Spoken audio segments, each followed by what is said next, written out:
Primeira carta aos Coríntios, capítulo 15, verso 53. Primeira carta do apóstolo Paulo aos Coríntios, capítulo 15, verso 53. Diz assim: pois é necessário que aquilo que é corruptível se revista da incorruptibilidade, e aquilo que é mortal, 1 Coríntios 15, 53, se revista da imortalidade, e o que é mortal da imortalidade. Então se cumprirá a palavra que está escrito: a morte foi destruída pela vitória. Onde está, ó morte, a sua vitória? Onde está o seu aguilhão? Diga: o aguilhão da morte é o pecado, e a força do pecado é a lei.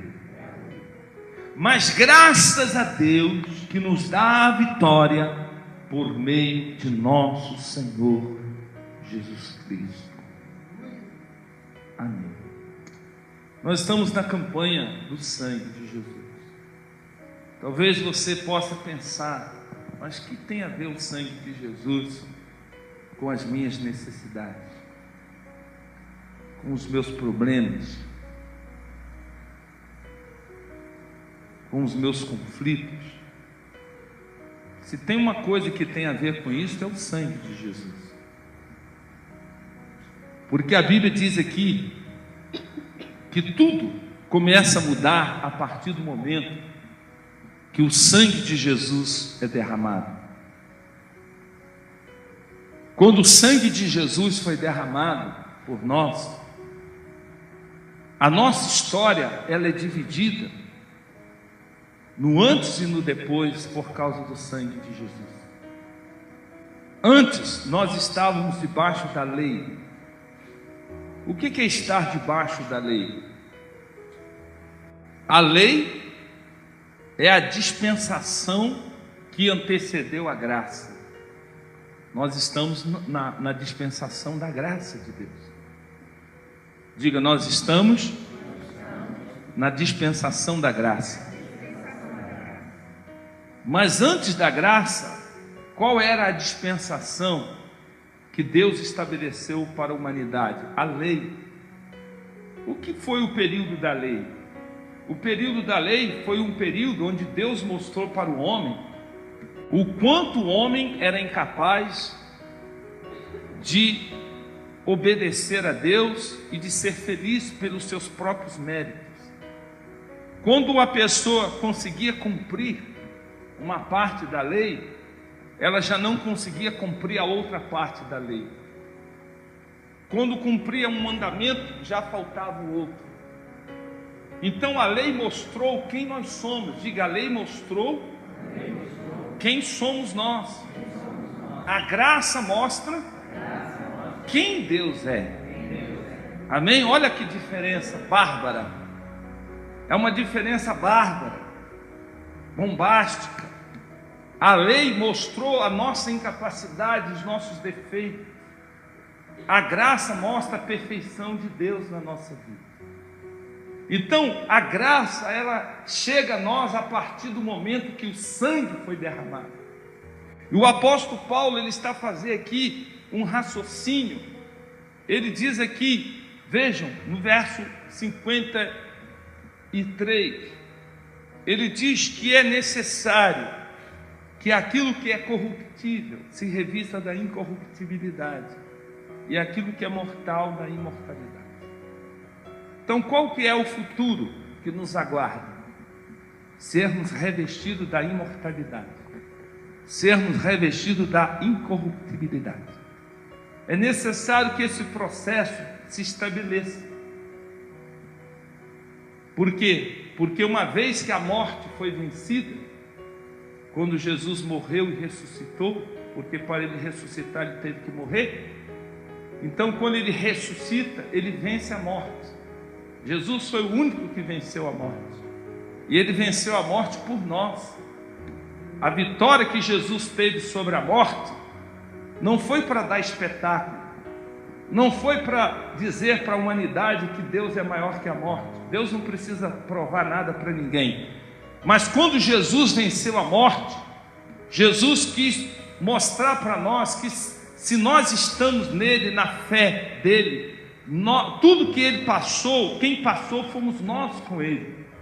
Nós estamos nele, então se ele morreu, nós morremos com ele. Se ele ressuscitou, nós ressuscitamos com ele. Nós estamos com ele. Jesus, a partir do momento que ele vai para a cruz, ele passa a ser o nosso representante. Antes, Jesus expôs a mensagem do reino, mas a partir do momento que Jesus, ele está lá na cruz, ele tomou sobre si as nossas iniquidades, ou seja, ele assumiu a nossa dívida, ele assumiu quem você é nele. Então ele está a morrer por você, ele está a ressuscitar por você, ele está a vencer por você. Então é necessário agora que aquilo que ele conquistou, que foi a vitória sobre a morte, seja apropriado por cada um de nós. Diga: eu preciso me apropriar da vitória que Jesus conquistou sobre a morte. Então há um cântico aqui que diz assim, verso 55: ó morte, onde está, ó morte, a sua vitória? Jesus ressuscitou. Ó morte, onde está, ó morte, a sua vitória? Jesus ressuscitou. Ressuscitou, ressuscitou, ressuscitou. Aleluia. Anos 80. Onde está, ó morte, a sua vitória? Onde está, a morte, o seu aguilhão? Você sabe o que é o aguilhão? Não é grilhão, não. Aguilhão. Leu direito? Aguilhão. Aguilhão é aquela peça que é colocada na ponta de uma vara, de uma madeira, para catucar, para picar o boi. O boiadeiro sabe o que é isso? Quem já mexeu aqui com boi? Alguém? Só o Roberto. Ah, os dois, Roberto? Não, esse. Ah, ele. Você está levantando a mão dele? Antes dele levantar. Não se envergonhe dos bois, para que ele não se envergonhe de você. Ele não. Pronto. Olha aqui. Na ponta daquele pau tem lá um ferrinho, tipo um prego, para poder fincar nos bois, para ele obedecer. Sabia disso? Aquilo ali chama aguilhão. Aguilhão. A Bíblia está a dizer: ó morte, onde está o seu aguilhão? Quem é o aguilhão da morte? Vamos ver. Ora, o aguilhão da morte é o pecado.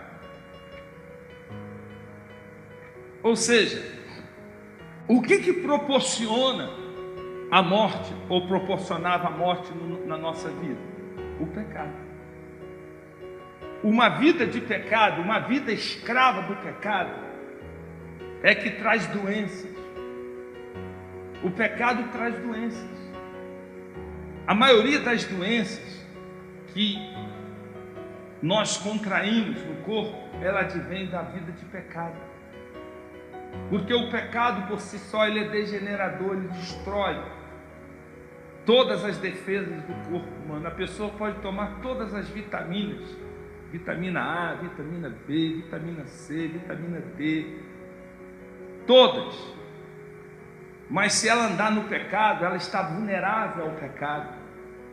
Quando Jesus curou o paralítico no tanque de Betesda, veja lá em João 5,14, depois voltamos aí. João capítulo 5, verso 14. Jesus encontrou aquele jovem mais tarde no templo. João 5,14, Jesus curou aquele paralítico, aquele aleijado, coxo. Mais tarde Jesus encontrou ele no templo e disse: olha, você está curado, agora você está curado, certo? Sim, sim. Não volte a pecar, para que algo que pior não venha te acontecer.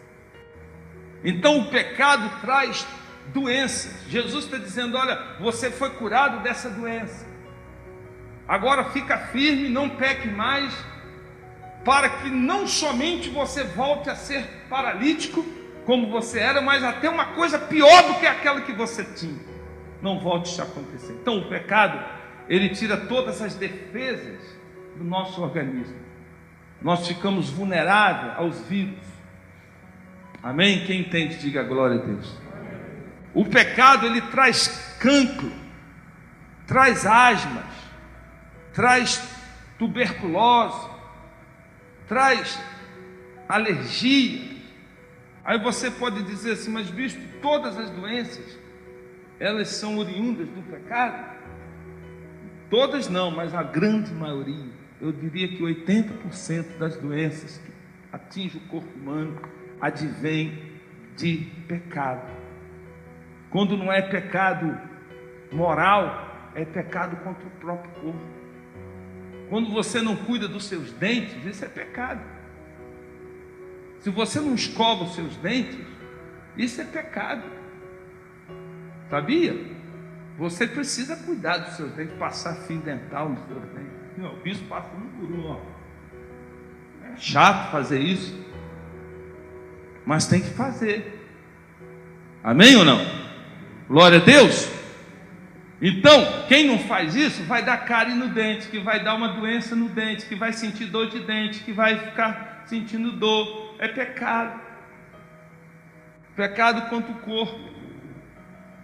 Amém? Uma coisa está ligada à outra. A pessoa come muito açúcar, aí as taxas de glicose vão lá em cima. Pecado contra o corpo.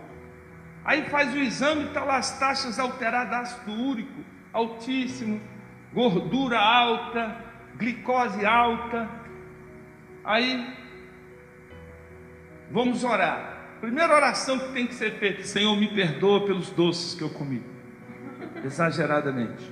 Tem que pedir perdão, porque você pecou contra o corpo. Amém? Então existem vários tipos de pecado, mas a Bíblia diz aqui, Jesus disse: não peques mais.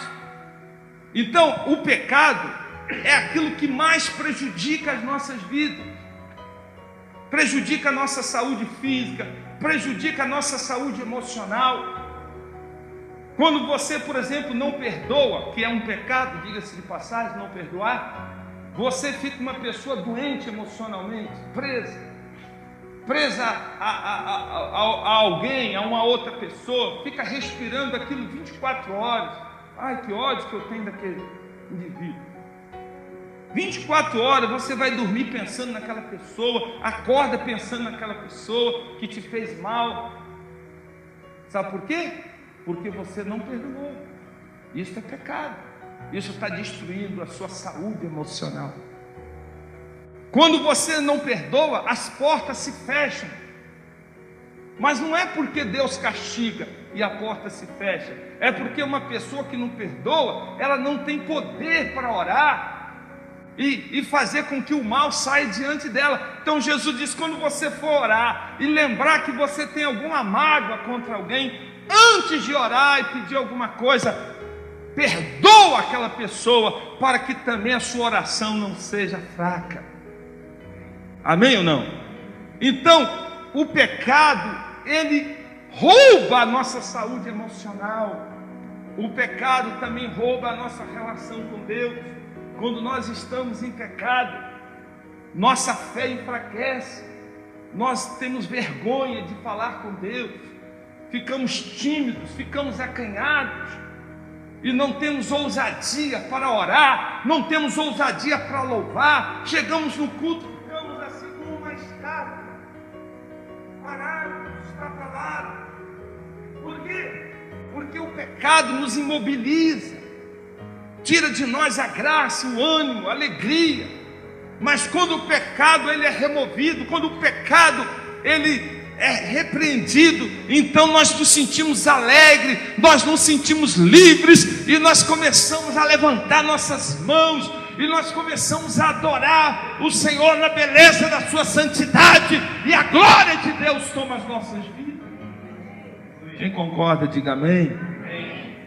Por isso que Davi diz assim no Salmo 32, veja rapidamente, Salmo 32, ele diz assim: bem-aventurado é o homem, feliz é aquele que tem as suas transgressões perdoadas e os seus pecados apagados. É feliz, é feliz. Ele diz assim no verso 2: como é feliz aquele que o Senhor não atribui culpa e em quem não há hipocrisia. Como é feliz a pessoa que é livre do pecado. Mas como se livrar do pecado? Volta lá então em 1 Coríntios capítulo 15, no verso 57. 1 Coríntios 15, 57. Ele diz assim, 56: o aguilhão da morte é o pecado. Então o que traz morte na nossa vida? O que incita, como o aguilhão incita o boi, né? O que incita a morte na nossa vida? O que leva, o que introduz a morte na nossa vida? Isso é uma figura de linguagem, o aguilhão. O que traz morte na nossa vida? O pecado. O pecado traz morte. A palavra morte significa separação. Então o pecado nos separa de Deus, nos separa da felicidade, nos separa da prosperidade, nos separa da paz, nos separa da alegria, nos separa do amor, nos separa de tudo que é bom. O pecado é uma praga, não é verdade? Quem ama o pecado, diga amém. Ainda bem que vocês estão a prestar atenção. Glória a Deus. O aguilhão da morte é o pecado, e a força do pecado é a lei.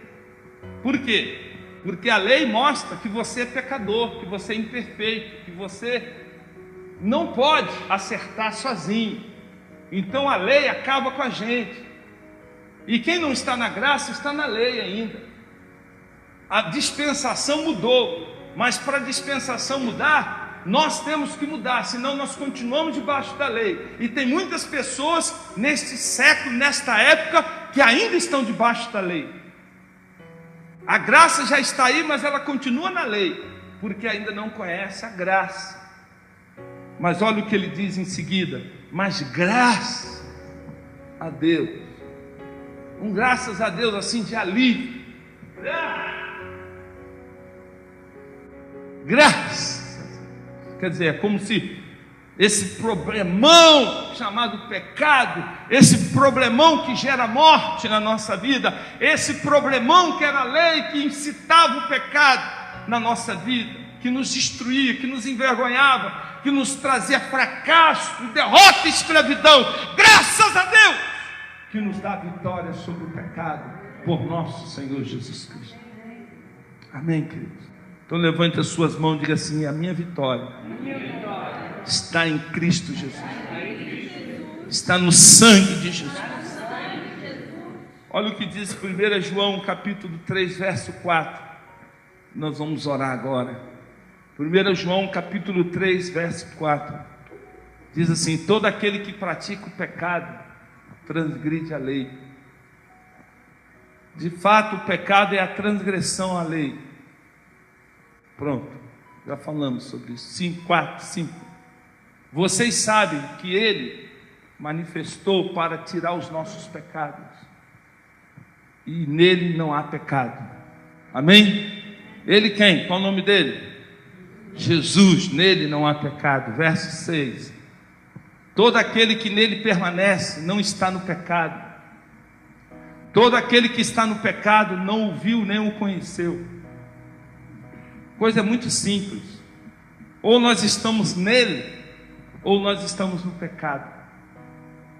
Ou nós estamos na graça, ou nós estamos na lei. Ou nós estamos na vitória, ou nós estamos na derrota. Ou nós estamos na vida, ou nós estamos na morte. De que lado você está? De que lado você quer ficar? Veja o verso seguinte, verso 7. Filhinhos, quem é filhinhos do Senhor? Diga amém. Amém. Fala para o seu irmão, filhinho. Filhinho amado, querido. Olha aqui, filhinhos. Não deixe que ninguém os engane. Aquele que pratica a justiça é justo, assim como ele é justo. Verso 8 diz: aquele que pratica o pecado é do diabo. É chato, né? Essa verdade, né? É chato saber disso, né? Mas é a verdade. Quem vive na prática do pecado pertence ao diabo. Por que pertence ao diabo? Porque está a serviço dele, está debaixo do governo dele. O diabo fala assim: mente, ele mente. Engana, ele engana. O diabo faz da pessoa gatos e sapatos, marionete. Sabe o que é marionete? Aquele fantoche. Oh, tudo bem. As crianças gostam do fantoche, né? Muito bem. Quantas pessoas é um fantoche nas mãos de Satanás? O diabo diz assim: o bispo está a falar isso, mas você não vai crer agora, eu mando na sua vida. Aí a pessoa fala: eu não acredito que o bispo está falando. Mas não é o bispo que está a falar, é a palavra. Eu não prego nada que não esteja na Bíblia. Amém? E Jesus diz: quem é de Deus, ouve a palavra de Deus. Você é de Deus? Diga amém. Então ouça a palavra de Deus. Então, olhe, o diabo tem domínio sobre a pessoa que anda na prática do pecado. O diabo manda na vida dessa pessoa. O diabo governa, o diabo determina até onde ela vai. Por quê? Porque ela está na prática do pecado. Então é necessário romper com o pecado. É necessário romper com o diabo. Não existe cristianismo sem renúncia. É preciso renunciar à vontade da carne, à vontade do pecado, e dizer assim: a partir de hoje, quem vai governar a minha vida vai ser Jesus Cristo, vai ser a palavra. Talvez você diz assim: mas eu não consigo ficar sem pecar. Eu preciso pecar. Eu não consigo. Isso é mentira. O diabo botou isso na sua cabeça para você continuar nas mãos dele, porque Jesus já morreu, já derramou o sangue dele, e a graça que ele derramou através do sangue, ela é capaz de te dar autoridade sobre o pecado. Nós não conseguimos vencer o pecado pela nossa força, nós conseguimos por causa da graça. É a graça que nos faz acertar. Nós não por nós mesmos, nós não podemos dar um passo certo, mas pela graça você faz uma caminhada correta. A graça leva você a acertar, a graça leva você a falar o certo, a agir certo. Isso não vem de nós, isso vem de Deus. É uma capacidade sobrenatural que vem do céu, que te leva a vencer, que te leva a agradar a Deus. É a graça do Senhor. A graça de Deus não é uma autorização para você pecar. Eu estou debaixo da graça, então eu posso pecar. Não, a graça de Deus, ela ensina a não errar. Ela te capacita a não errar. Amém, queridos? Você pode contar com a graça de Deus. Ele diz assim: porque o diabo vem pecando desde o princípio. Para isso manifestou o Filho de Deus, para destruir as obras dele. Então Jesus veio para destruir o pecado, e Jesus destruiu essa autoridade maligna na nossa vida. Amém ou não? E por último diz aqui a palavra no verso 9: todo aquele que é nascido de Deus não vive na prática do pecado, não pratica o pecado. Todo aquele que é nascido de Deus tem o temor no coração. O pecado pode estar até perto de nós, nos assediar, mas nós temos aquele temor no coração, nós temos aquele respeito nós temos aquele temor a Deus. Não é medo de Deus, mas é aquele respeito. Nós sabemos que aquilo não é certo, porque a graça de Deus já veio sobre nós e nós já experimentamos o que é a graça de Deus. Porque a semente de Deus permanece em nós. Fala aqui dentro de mim está a semente de Deus, que é a palavra. Está escrito: eu vos escrevi, porque vocês são fortes e já vencestes o maligno, já venceste o pecado, porque a palavra de Deus está em vós. Aleluia. A Bíblia diz aqui: ele não pode estar no pecado, porque é nascido de Deus. Então a pessoa que é nascida de Deus, ela não pensa mais com a cabeça de escravo, de pecador, mas ela pensa com a cabeça de vencedor. Ela pensa com uma cabeça diferente, ela tem uma visão diferente, ela tem uma natureza diferente, ela tem uma maneira de agir diferente. Então Deus quer te encher desta graça. Olha o que Paulo diz aqui em 2 Timóteo capítulo 2, verso 1, para nós orarmos. Diz assim: tu, pois, meu filho, você, meu filho, fortifique-se na graça que há em Cristo Jesus. Então nós vamos nos fortalecer nesta graça, para que toda a vitória que Jesus conquistou possa vir para a nossa vida. Amém? À medida que você se enche da graça de Deus, as coisas começam a fluir na sua vida. Vamos ficar de pé agora, em nome de Jesus.